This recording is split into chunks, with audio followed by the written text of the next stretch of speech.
Hi everyone. In this video, I'll show you how we can use a scatter plot or a scatter chart on Power BI. A scatter plot or scatter chart is used when we want to see the correlationship between two variables, specifically numeric variables. Now, for example, in this case, I want to see if the age of a person is somehow related to the number of product that has been taken or not.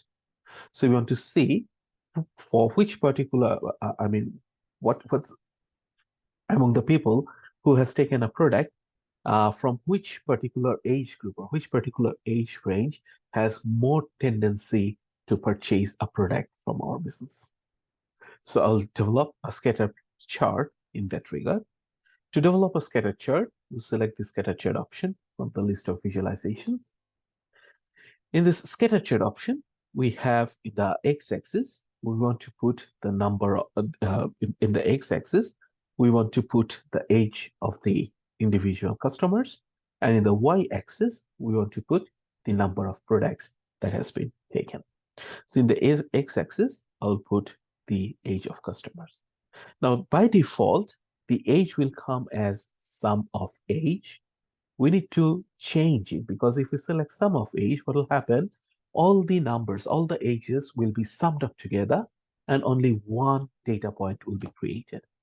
We don't want that. We want multiple data points which will be scattered around whether they have taken a product or not. So instead of having sum of age, we'll select in this icon, this down arrow, and instead by default it will be ticked as sum. Instead of sum, we'll select don't summarize. And we can see multiple age points now has been created.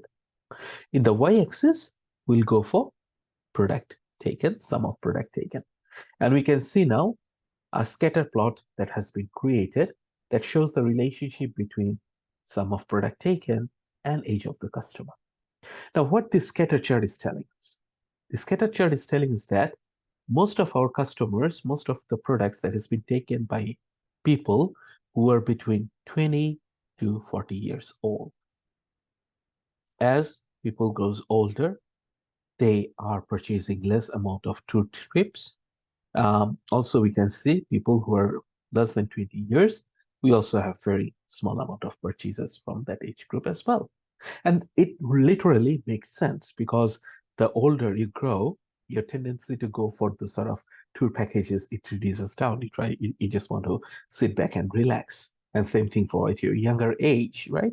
So the best time, from our general knowledge, we can say that the best time for purchasing those tour packages are between 20 to 40 years age. And the same trend we can see in our analysis. Now, if we want to further dig it down and we want to see, well, okay, now we understand based on this age group, we can see younger people are purchasing more of our tour packages. Is this trend same for both male and female, or is there any difference between male and female? So what we can do is we can include a third variable in our analysis over here. So in this case, this third variable, we can call it as legend.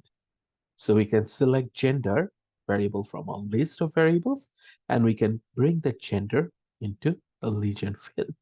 And you can see now all our data points have been divided into two color scheme. The dark blue represents a male, the lighter blue represents a female. And we can see that, yes, of course, it's the trend is almost similar between the male and females. However, for male, we can set the range from 20 to 40, where people are purchasing more of our tour packages. For female, we probably will not go up to 30. It probably, 37 or 38 years probably will be the barrier. So women probably after 38, they will reduce their purchase of tour packages, while men probably will continue purchasing tour packages maybe till 40 or around 42, 43 years of age. And that's this data is telling us. Thank you. Please keep practicing, and I'll talk about some more graphs in our other videos.